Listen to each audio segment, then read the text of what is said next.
Good morning, everyone, and welcome back to Stretford Paddock. Obviously, we're back with another Paper Talk video. Going to be going over a few things today.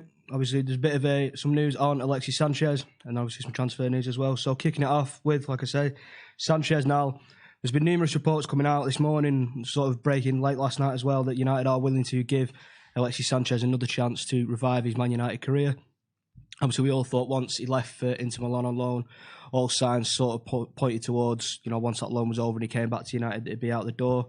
United probably going to look to free up that wage bill and look to bring someone else in to occupy the wide positions. But it's come out this morning as well that Ollie in his press conference has said that Sanchez is going to come back and prove you all wrong. Now, to me, it's a weird one, considering that he hasn't really found any form or consistency since he's been at Inter Milan. He's only featured in a handful of games in Serie A, grabbed just the one goal, and I think, I could be wrong, correct me in the comments if I am, but I think the only goal that he scored, he was actually sent off in that game for two yellow cards.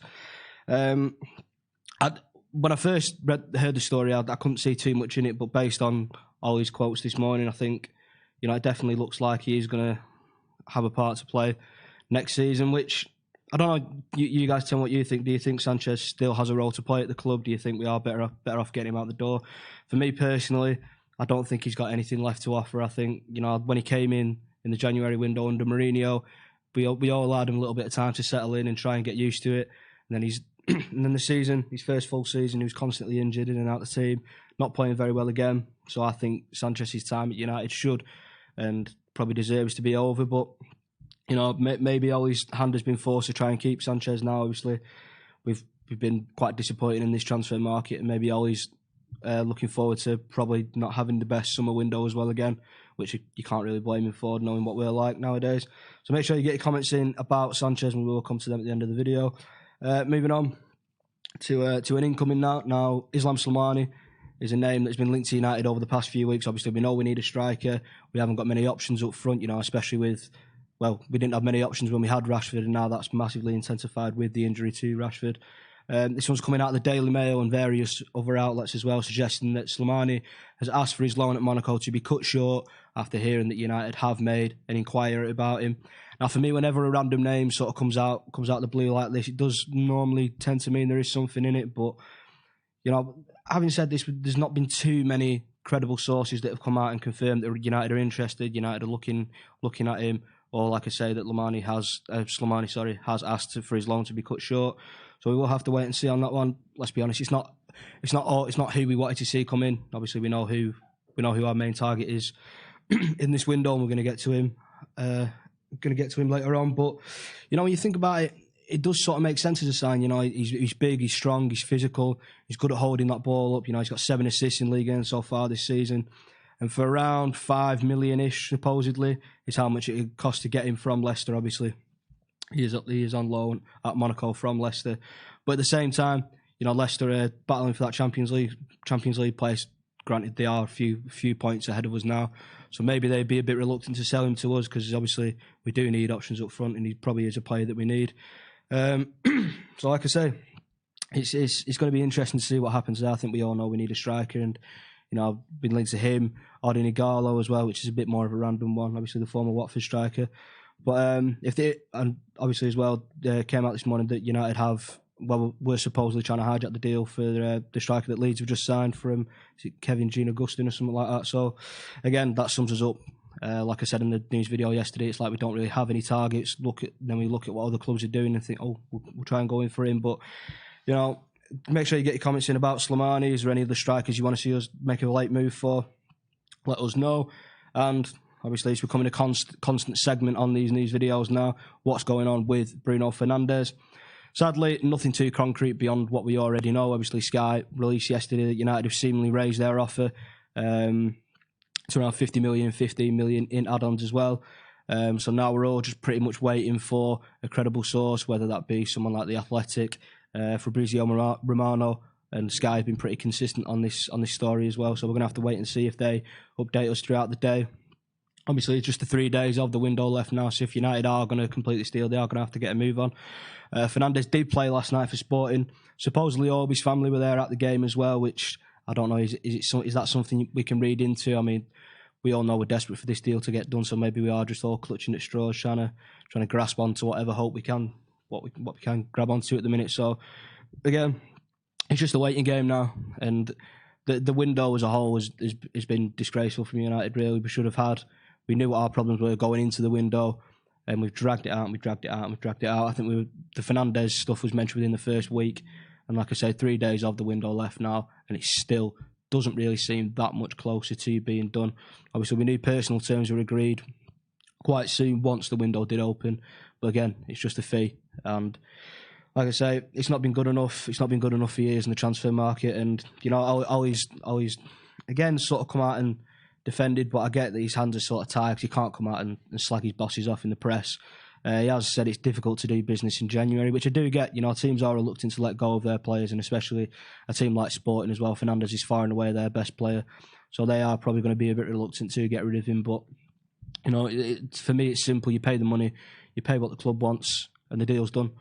Especially in this case when the terms with Fernandes do seem to be agreed. But we know who's in charge, so we're going to have to wait and see what happens there. Like I say, I'm going to come over to a few of your comments now. Let's have a look. That's a good point. Why don't we activate Memphis's buyback clause? I don't think it's a buyback clause per se. I think it's more of a gentleman's agreement that if Leon are looking to move Memphis on, or if Memphis want to go, I think we do get first refusal at a set price as well. But yeah, I think Memphis. Obviously, I think when he came in, I don't really understand why it didn't work out with Van Gaal. Obviously, Van Gaal knew him quite well from the Holland setup, and then he wasn't really a Mourinho sort of player. I think if Memphis was still around, I think he could have thrived under Ole, to be honest, especially the type of football we're playing on the counter attack. But yeah, I did quite like Memphis when he was at United, so maybe that's an option we could explore. Let's have a look. Let's be real. Inter aren't sending him back. We aren't giving him another chance. Inter are sending him back in the summer because, like I said, he hasn't hit any really form or consistency.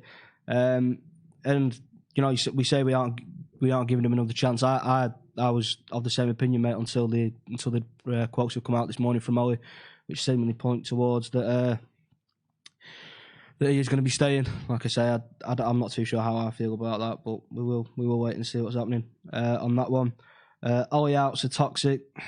I don't think you can necessarily call them toxic, mate. I mean, people have their own opinions, don't they, and whether you disagree or agree with them. I do think Ole does get a bit of unfair stick, but that's just me. People are going to disagree and agree, but football is all opinion-based, isn't it? Bruno win, but with Sanchez back and no new striker is something I'd accept at this point. Would you? Yeah, I think Bruno Fernandes is going to be pivotal to getting this window, and Sanchez coming back. Maybe not in this summer, because obviously we're going to have Rashford back, and you would hope that we do bring in another forward in the summer window as well.